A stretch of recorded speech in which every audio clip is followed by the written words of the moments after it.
Welcome, Dr. James Beckett, Sports Card Insights, Hobby Hotline outtakes from the last day of August. Danny Black, Chris Carlin, and John Newman and I were all on together. Thanks sponsors, Beckett Media, Beckett Grading, Beckett Authentication, ComC.com, Burbank Sports Cards, Mike Stadium Sports Cards, Heritage Auctions, Huggins & Scott Auctions, Panini, Upper Deck, and Topps. 4 guys plus a bunch of commenters talking about what's going on. An hour show, and I've pulled it down to 14 minutes or so. Thanks, Chris, John, and Danny, and here it is. Dr. Beckett, any interest to go to a Fanatics Fest? That's a complicated question. I'm happy I didn't go because I think it would have been a madhouse. I'm so glad they did it, and I'm glad it was successful because this is the kind of stuff that does the 10X. But just so we're clear on this had to be a huge financial loser, okay? Except for the fact that the marketing spend maybe will be paid back over the years in terms of building the category. So I'm very excited about that. But for them to do a big financial loser 3 times a year, we'll see how that goes. When I go to a show, there's 3 reasons I would go to a show. The distant third is seeing celebrities or corporate activations. 1 and 1A are, depending on how I feel that day, are either the collectors, my friends, or cards. And so this was 1/3 that, and 2/3 probably trying to slog through the crowd. And I actually was in New York that weekend and did not go. I actually didn't go to the East Coast National either, although I'd been to that many times. But I totally applaud it. I don't know that I'll go because it's not my scene anymore for those reasons. And yet I hope they keep doing it because I don't think they had a financial break-even objective. I think they had a buzz objective, and they totally achieved that. But I don't want to go to a show because of the buzz of celebrities. I want to go because I want to see my friends and I want to look at cards. I don't want to stand in line for autographs. You're not there to run the 40-yard dash? Maybe 20 years ago. Yeah, it looked like a hamstring problem waiting to happen for me. Well, if you put those 2 events together, if you had the equivalent full national experience with the card dealers and all the booths and all that, and then throw in the fest aspects, I think you'd be pushing 1 million square feet. Traffic, parking, logistics. We thought Cleveland was bad. I think it would overwhelm almost any place in America. I gotta say, it's so different. I think you've got to experience it and experience it with kids, whether it's your kids, your nephews, nieces, grandkids. It was really family friendly. We go to a lot of card shows where it's like, what do you want, kid? And this was just different and so immersive that I think that it is where most people would want to take their family. Having the next one in Orlando makes it very family friendly as well. It wasn't so busy. You couldn't move around. You could see stuff. It was a show like I've never seen in my almost 30 years in the industry. It's definitely worth checking out. However, if you go with your 9-year-old son, it's going to be a joint positive experience. I don't deny that. But there aren't many 9-year-old sons that are going to want to sit with their dad at the dollar box. Or dads that are going to stand in line for 2 hours for the kid to get an autograph or have a chance at something. So it's a completely different kind of experience when it's a generational thing. It's like going to Disneyland. The dad is going to have to ride on the rides that the kid wants to ride. And there's nothing wrong with that. But it's not the same as going to a card show with your buddies. If you go with your son, you're building the 10X thing, and you should do that. But the father and the son are each kind of giving up their day to go have an experience together. I applaud it. I hope it keeps going and increases. It doesn't have to be better. It's different than the National. It's not better. Actually, it's better in some of those ways, but nobody's talked about the price.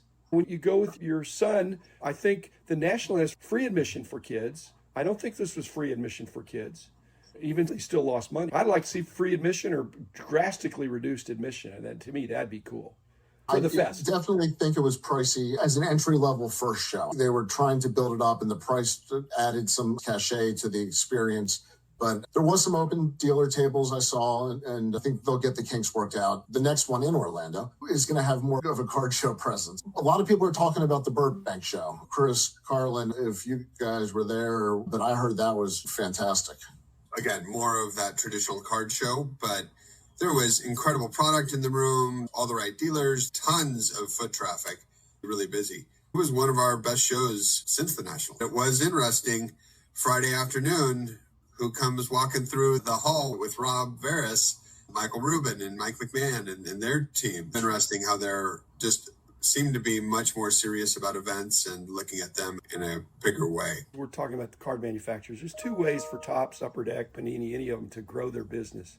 The first way is to sell more product to their current customer. They already like you. You want some French fries with that. But the more difficult way, and what Fanatics and Topps is doubling down on, is finding new customers. Because once you find the new customers, then you can get in that virtuous cycle of, okay, now I'm going to sell them some more stuff. If they get in the door with Shohei Ohtani, they establish a beachhead in Japan and in Asia, then it opens the door to basketball, football, maybe smaller amounts at first. The 10X is not 10X more product, it's 10X more customers. And Shohei is a door opener. I can't imagine any player that's even close to him in baseball right now.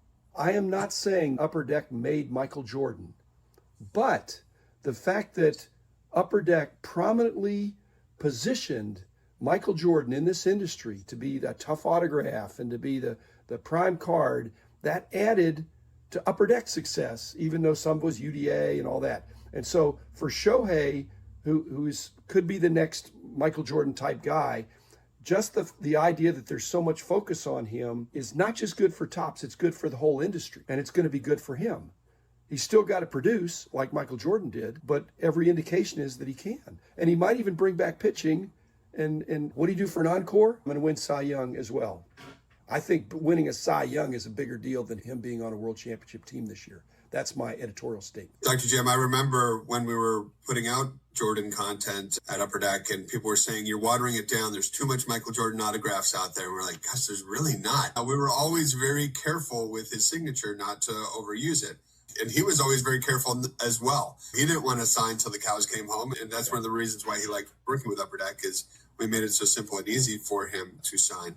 But yeah, having a Jordan or LeBron autograph in every case is a big driver, and it gets people cracking. But I don't know Topps terms of the deal enough to know how many autographs we're going to see of Ohtani, but one would hope they could be used as a driver for products and a value proposition for customers when they're pulling some of the lower tier players. I'm looking at some of the cards around me, and it's a thrill when you get an Ohtani or a Jordan. It's one of those moments you almost never forget. Your hands will shake when you're pulling it out of the pack, and that's exciting. Hopefully people have a lot of those opportunities coming up.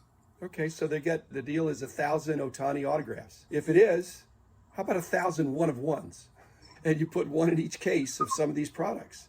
Or they do combo signatures. That Olympic promotion was absolutely insane with regard to how many of those were sold. I think it's genius. They put it in a sealed pack.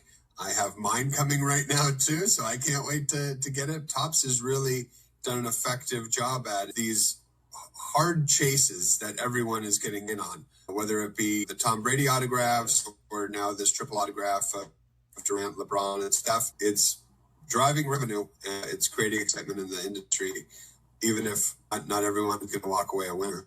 And that's one of the tricky things, is how many of those experiences can you have where you're hoping to get something that is just too far out there and you give up on the category? Because if they make that high-end one-of-one, you've got to get this unique, rare card, and you have so many people walking away disappointed, there better be some levels beneath that make people feel good about what they're opening up and getting out of packs. We have examples going before us in terms of every state's lottery. They've figured that out. You have to have some minor winners, but the big winner, and their solution, Chris, is to continue to raise the jackpot. The Steph, Durant, and LeBron card, that is sufficiently enticing for 500 and some thousand people to take a chance. And when you do the math, it's way worse odds than any state's lottery. Dr. Beckett from Dan Ryan says, your thoughts on how many times a high-end card, let's say above 10,000, had to sell for you to feel comfortable that was the market value of the card, as opposed to a one-off sale?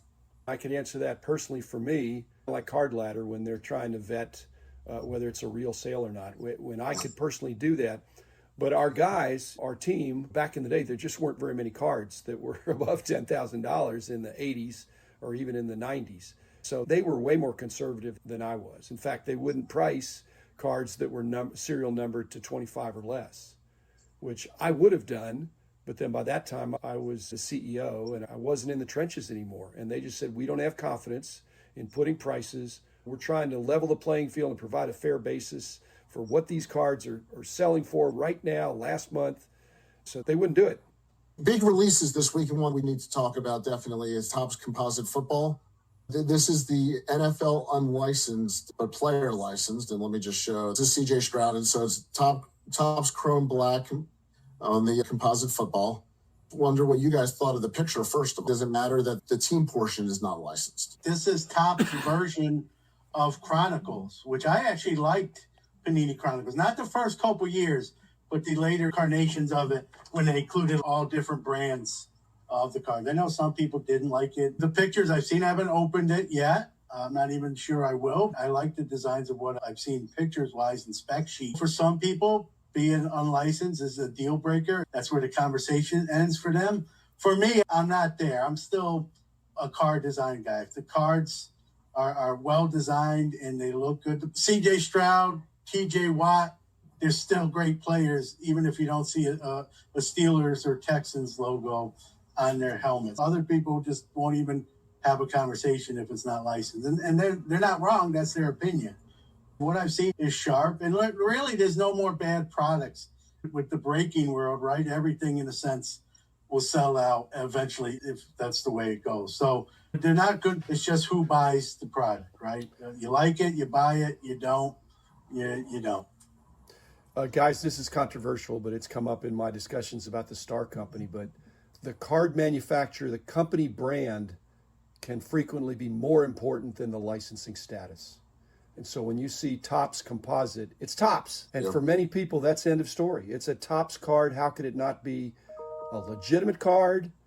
Major manufacturer endorsed it.